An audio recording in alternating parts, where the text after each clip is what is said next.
Doses have arrived at over 170 hospitals over the last couple days, and of course we had 5 major hospital systems the previous week receive some of the initial doses of the Pfizer vaccine.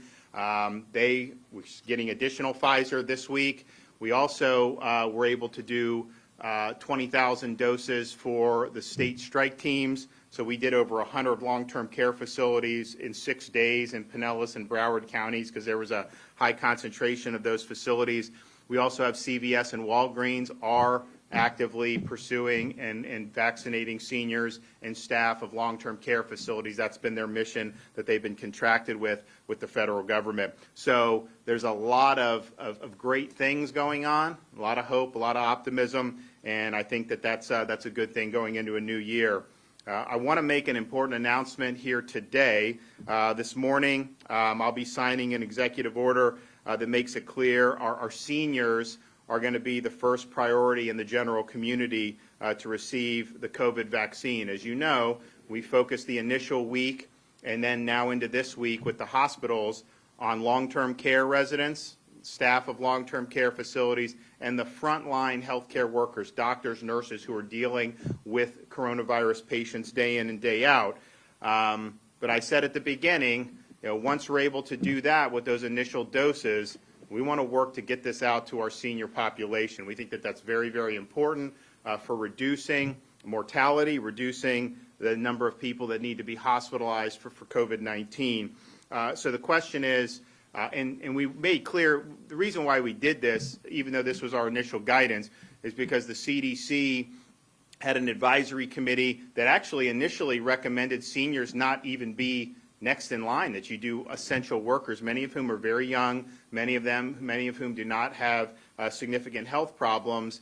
And I think that would have been a huge mistake. It would have increased mortality for sure compared to what would have been done.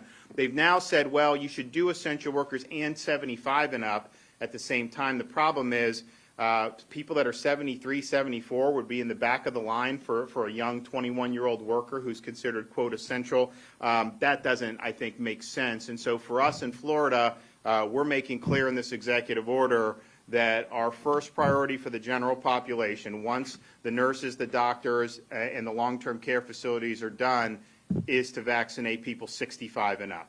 And that's going to be clear in the order. We also say for hospitals, regardless of age, if there's somebody that is extremely vulnerable to COVID, then obviously you use your medical judgment on that. So if you have a cancer patient or something, of course we want to give hospitals the ability to do it. But the broad outreach for the community is going to be our 65 and plus population. So this means that our healthcare providers, whether it's hospital systems or the state, the county health departments throughout the state of Florida, they have the guidance about the way forward, particularly once we get through the frontline healthcare workers. Most hospitals, as I mentioned, have received either Pfizer or Moderna at this point.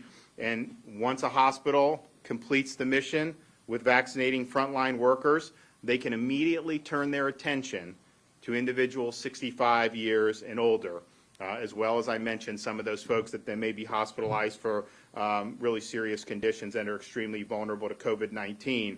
In addition to hospitals, our county health departments are beginning to receive a small amount of the vaccine, and they will begin administering the vaccine to individuals 65 and older as early as this coming Monday. And we'll have more information on that as we get closer. Now here is what we have to tell people. We don't have enough vaccine to do everyone 65 and older in Florida at this moment. We have over 4 million people in that age group. We have vaccine doses that are in the hundreds of thousands over and above eventually once we get through the long-term care and the nurses. And so we're going to continue to get vaccine every week, and we obviously are going to want to really make that available. But I would just caution folks who are in that 65 and older, don't rush to your local hospital or county health department. Right now, you're going to have an opportunity to sign up, I think in very short order. We are going to be getting it to the county health departments, but it is going to be a relatively limited supply. So just say bear with us. Our priority is the elderly population. If we have enough vaccine, we'll get it out. As we continue to get more and more, we can make it broader and broader. But the bottom line is the state of Florida is prioritizing our COVID-19 vaccine for our seniors. They will have priority over ordinary workers who are under 65, and I think that that's the appropriate way to do. But I'd also like to underscore a lot of the progress that's been made. Just last week, we had to limit the Pfizer vaccine to 5 pilot hospitals who had the ultra-cold storage capability. It's -70-degree requirement to store the Pfizer. And while I directed these hospitals to give neighboring hospitals their excess vaccine, there were still many areas of the state that did not quite have access. For example, here in Northwest Florida, once the 367,000 doses of Moderna arrived, that has all changed, and because the Moderna vaccine does not require ultra-cold storage, we were able to send the vaccine to 173 different hospitals throughout the state of Florida. And now, after a little over a week, we were the first state in the nation to begin vaccinating residents of long-term care facilities, and we're up to, I think as of this morning's report, close to 70,000 shots have been administered in the state of Florida in roughly a little over a week's time. So it's been, when I was here last, I guess over the summer, I mean, when we first started this, I remember working with Sacred Heart to just try to get people to have a test in March and April. It was like there were no tests available, built up a big infrastructure on that. I remember when they started to have therapeutics come online like remdesivir. We made sure that the hospitals had that. We have had good reports on the latest monoclonal antibody treatments, and they're using it here at Sacred Heart. There's been reports nationally about hospitals not using it, that they don't have the facilities or they just don't have the wherewithal to do it. I can tell you, the hospitals I'm talking to in Florida, they've embraced it, they're using it, and I think the results have been very, very positive for high-risk patients who get infected with COVID-19. So that has been great. But this, I think, is really a great step for us in this. I think it gives a lot of people a lot of hope.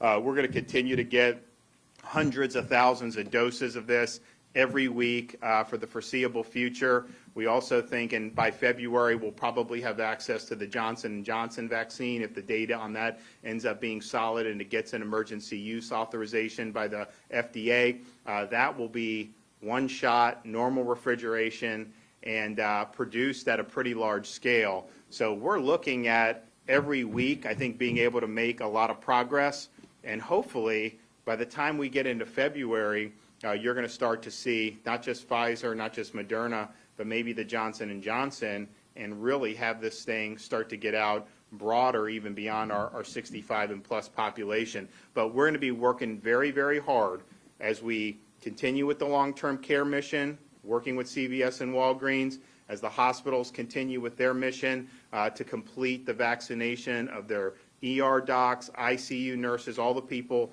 who are in close contact, that we work really, really hard to get it out to our 65 and up in the community. So Florida is going to be very, very clear on that. We are setting priorities. We're going where the risk is greatest and where we think the impact will be the most consequential. So I look forward to continue to working with everyone around the state over these coming weeks and continuing to provide this vaccine to all those who want it. And as more and more people have had it, more and more people have been interested in getting it. We're obviously not going to do any type of mandate in Florida, but I think people look, they see, and it's worked by and large, I think, very well for most people. So you're going to continue to see, I think, more and more people show an interest in this. So we're going to do. Are you going to say a few words, and then we'll go ahead and do our vaccinations here, so everyone can see that, and I'm happy to take a couple questions.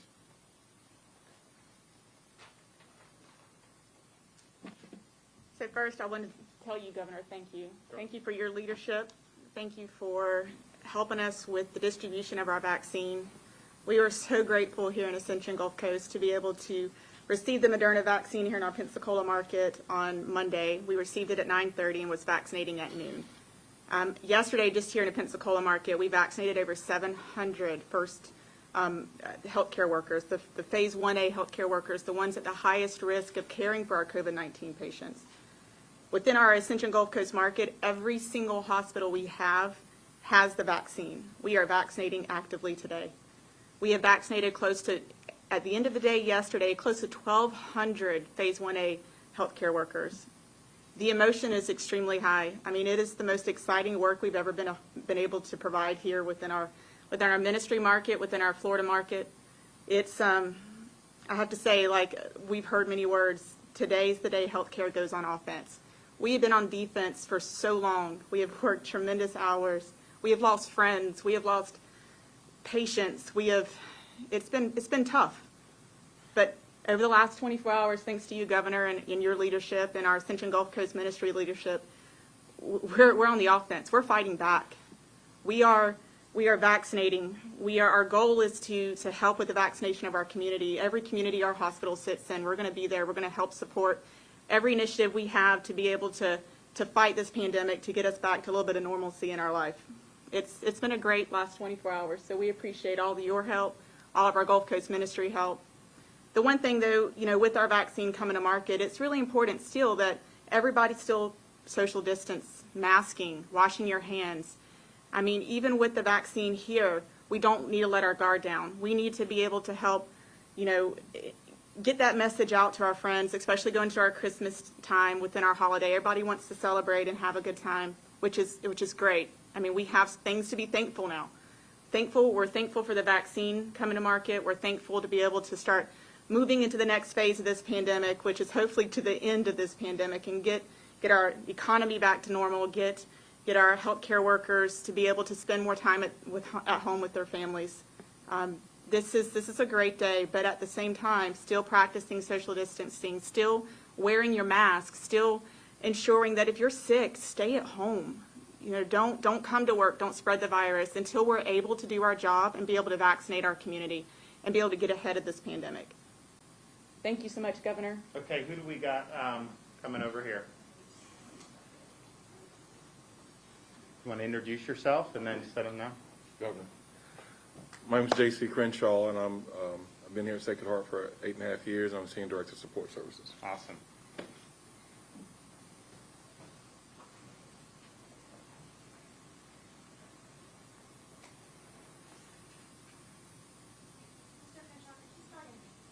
C-R-E-N-S-H-A-W.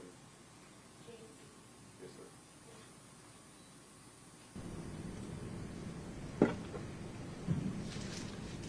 Are you from Florida originally? Born already. Okay.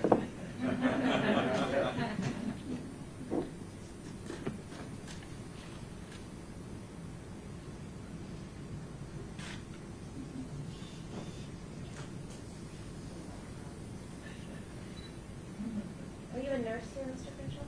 Doctor? Doctor of Divinity, but Senior Director of Support Services.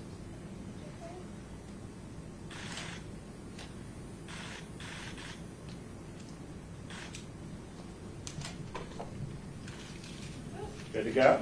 How was it? It was good. All right. Good. Thanks for doing it. We appreciate it. Yep.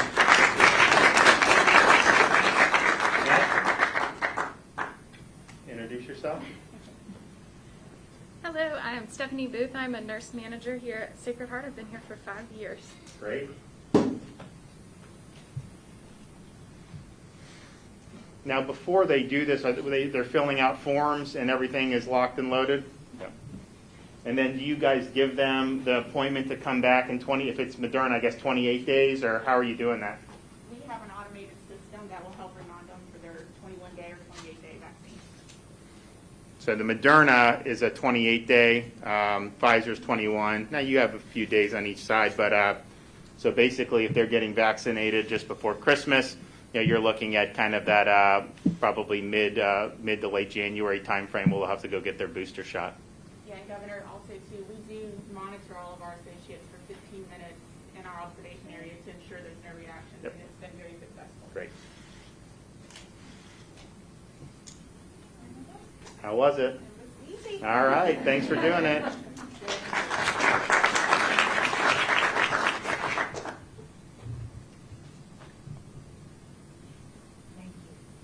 Good morning. Morning. Morning. My name is Diane Trong. I'm a physician, neonatologist. I take care of little babies in the neonatal ICU. Great. All right.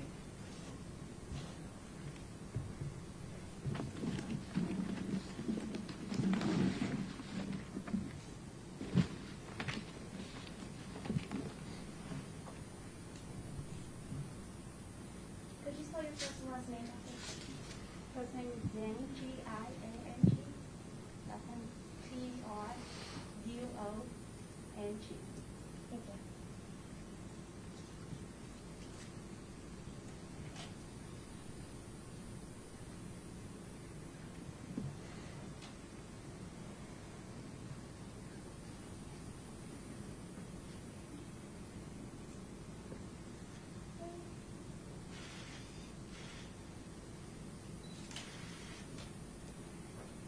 How was it?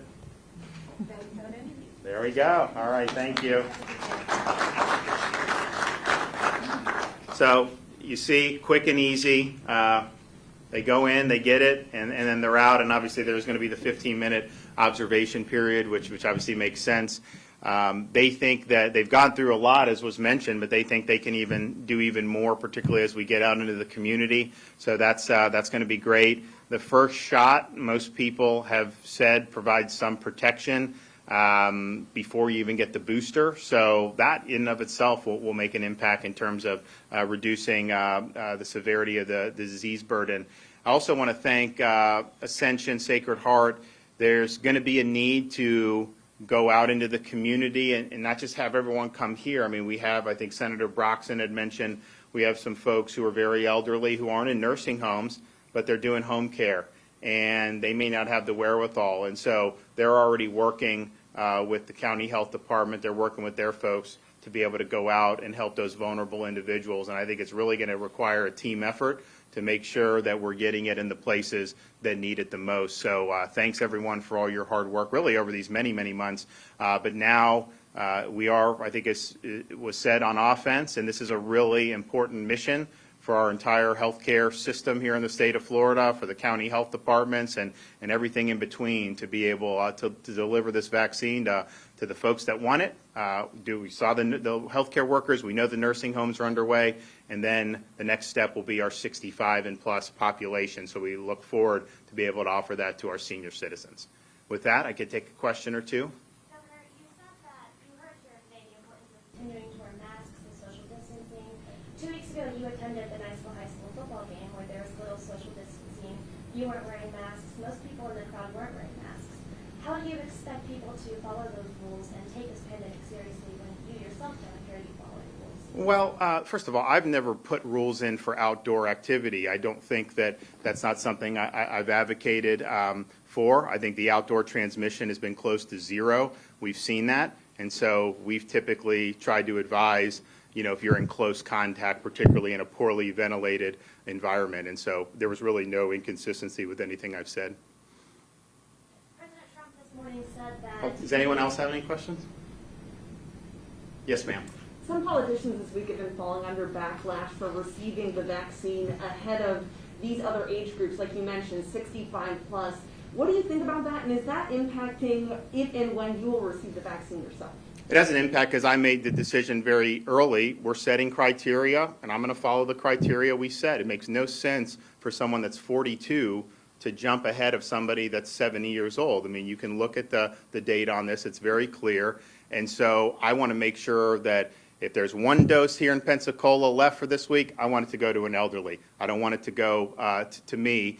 And I think that some of the folks, look, people got to do what they got to do. But I mean, for me, I don't think it's justifiable for me to go ahead in the line. And so we have a system. We want to get the elderly. And then at that point, as we get into the next, hopefully, phase where maybe we get the Johnson & Johnson and you have all this, and if that proves to be effective, which we hope it will be, then I think you have an opportunity for kind of the broader public to be able to do it. I think you're going to see a lot of law enforcement folks, not that they're high risk, but if you have an outbreak and you have 10 deputies that have to isolate, that hurts the force. Fire, I think you'll see teachers, I think you'll see some of these other workers in industry, some of people working for utilities, all this. I think there's going to be a lot of interest in getting it at that time. And we obviously want to be there and be able to provide support that we can. But in terms of elected officials jumping the line, you're not going to see that with me.